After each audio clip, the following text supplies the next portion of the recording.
Hello and welcome back to the channel. I'm Tim, the truck is Daisy, and we are hauling paws. Today we've got an important video for you. Today we're talking about safety triangles and the proper and safe way to deploy them on the road if you experience a breakdown. So let's get into it.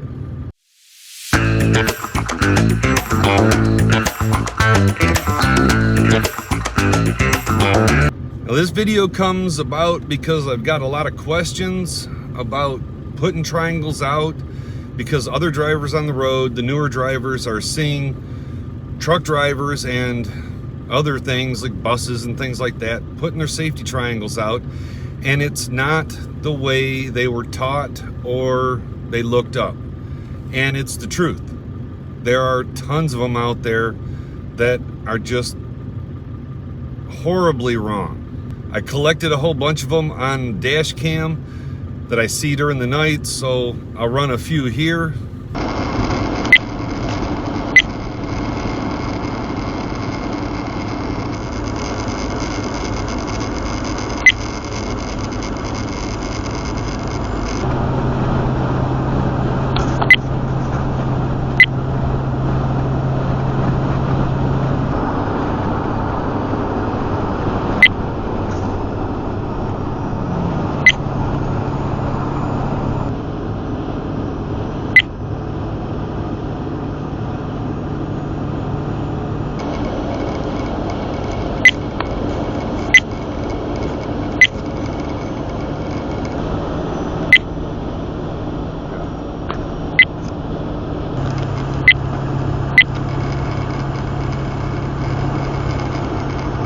But what I'm going to do in this video, I'm going to show you the legal way to set them up, the way the law says.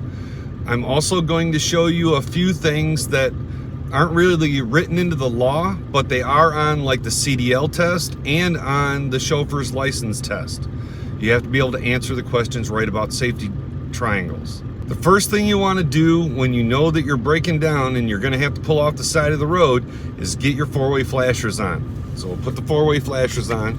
If you're in a cold place, then you want to have your jacket somewhere accessible from the driver's seat, because you're going to have to get out in the cold and you're going to want to have your jacket. A lot of guys will take their jacket and they'll fold it up and jam it underneath their bed or in some storage area, and they can't get to it from the driver's seat. So now you're trying to dig it out if you broke down on the side of the road in the cold or the rain or whatever. I like to just lay mine back there so I can just reach back and get it. I've already got my jacket on, so that's not a big deal. The second thing, and more important than the coat as far as safety goes, I mean, the coat is important because it's cold outside. Right now it's 14 degrees, so I'm doing this video in 14-degree weather. But the next important thing is to have your safety vest accessible from this driver's seat. When you break down, you want to be able to reach this and get this from this position. You don't want to get out of your vehicle at night when you're broke down on the side of a highway without your vest. So I hang it right over the little hand grab thing back here so that I can just pull it off, and now I have my safety vest.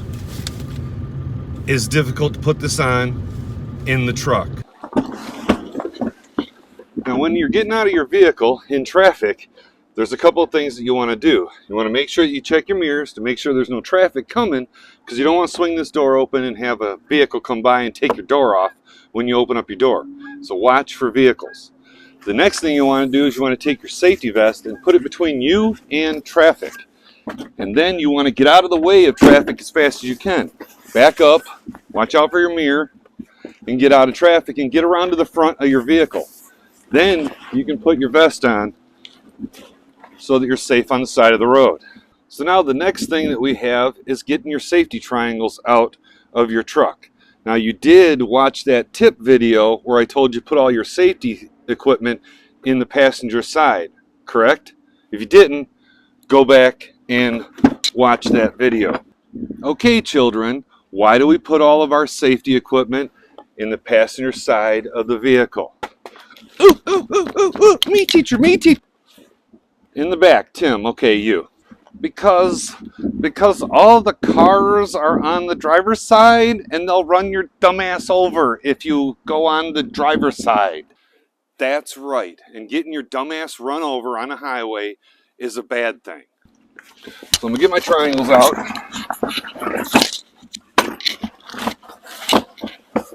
Here's my triangles. Now you need to know how to set the triangles up too. Triangle has a weighted base, and there's a lot of different kinds, but the triangle, this one has a weighted base. You turn it sideways, and then you lift up the two corners, and then you lock them together. Figure out how your triangles work so that you can deploy them.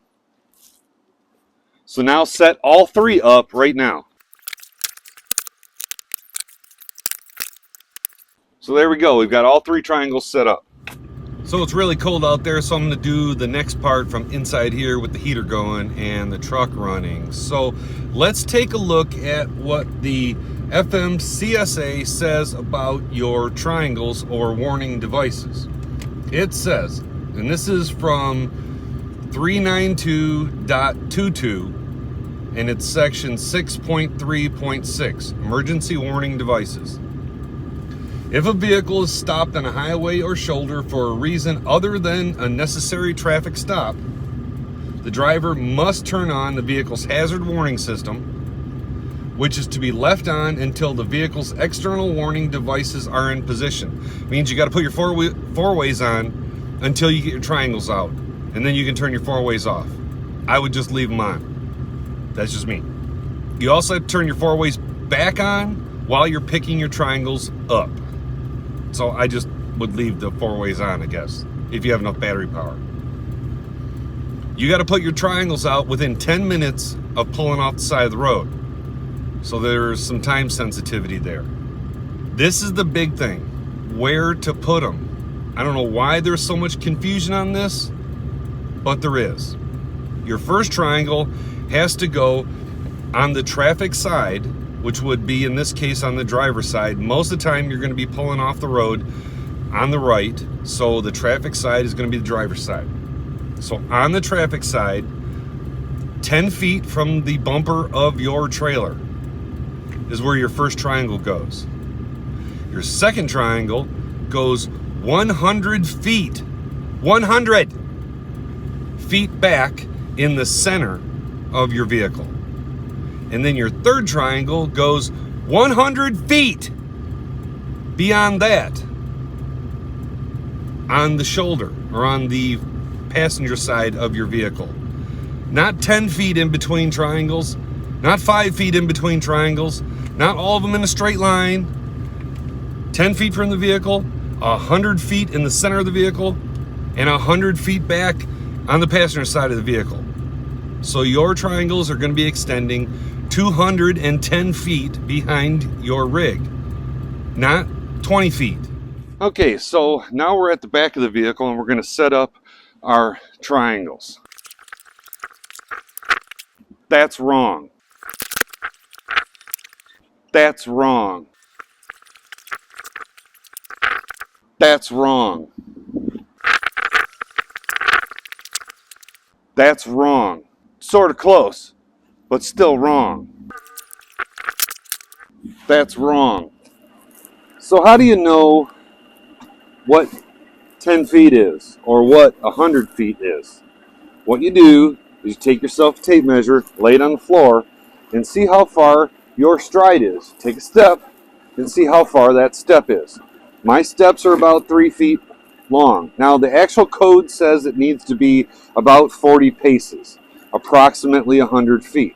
So you can go with your 40 paces.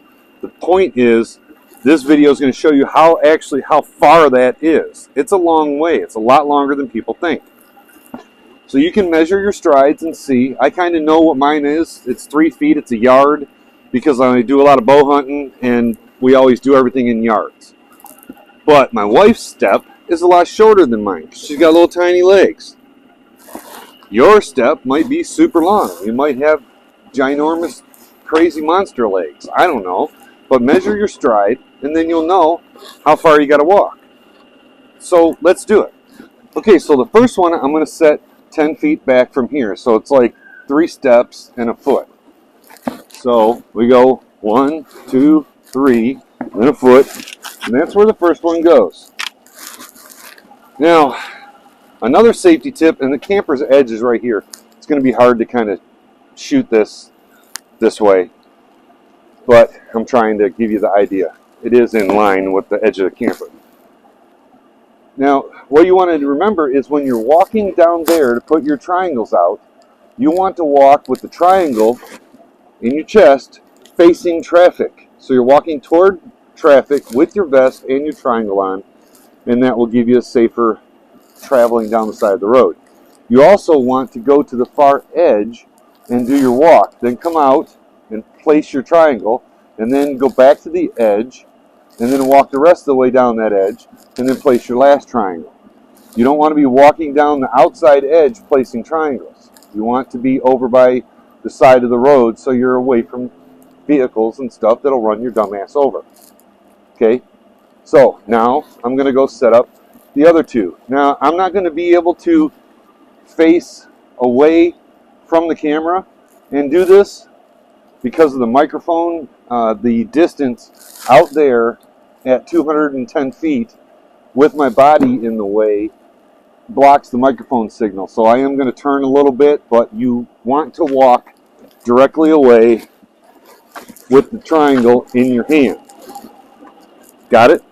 Okay, so I'm going to go set up these other two, and then you'll see how far they are. I'm not there yet. Okay, so here I am. And I'm going to set this one at 100 feet from that one in the middle of my area, my lane, or lined up with the direct back of my camper. Now I'm going to scoot over here, carry the triangle like this, and walk that way to the next one. And again, it's a pretty long way, and I don't know if this microphone is going to reach all the way down there, but it is a ways down here. But here it is. There's my third triangle. See how far this is? This is a lot farther than people think. Let's take a look at it from the other end. Now, as you can see, these triangles are out a long way, a lot further than people think that they go. But this is what the law states, and there's a reason for that. The reason is you want to give motorists more than 20 feet to know that you're broke down on the side of the road so they don't run your dumbass over. This gives them 210 feet. 30 feet or 20 feet at 70 miles an hour is nothing. They're going along texting, and it's going to be too late by the time they realize that they're running triangles over, and they're going to run into you. So with this, if they run one of these triangles over, at least they have, if they run the middle one over down there, over there, they run that middle one over, at least they have another 110 feet to get back into the road before they hit you. If they hit the first triangle and it's only 10 feet behind your vehicle, game over. So that's how you're supposed to set them up. Now, taking them down is in the reverse order. You take the furthest one first, then the middle one, then the last one, and then go put them away. But you have to have your four-ways on. So I just leave my four-ways on all the time. So a couple of things. If you absolutely have to pull off on the driver's side of the road, it's just going to be reversed. But the process is still going to be the same. You're going to put the triangle out on the passenger side first, 10 feet out, and then 100 feet, and then another 100 feet. But it's still going to be the same process.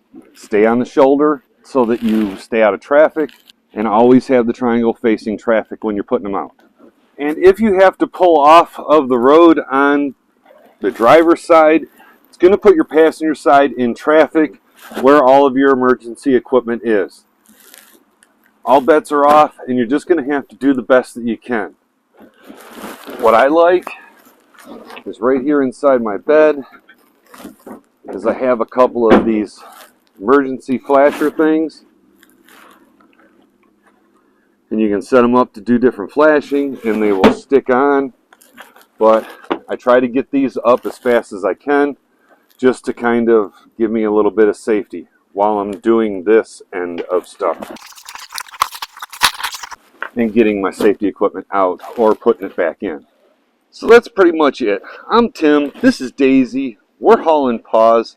If you got something good out of this video, then give me a thumbs up, leave a comment down below, consider subscribing to the channel, share this thing out because there's a lot of people that might need a refresher on the safety triangles.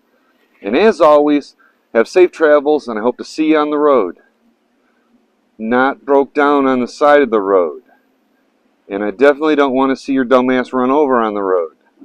I want to see you at a truck stop so I can say hey and buy you a coffee. So have a good one.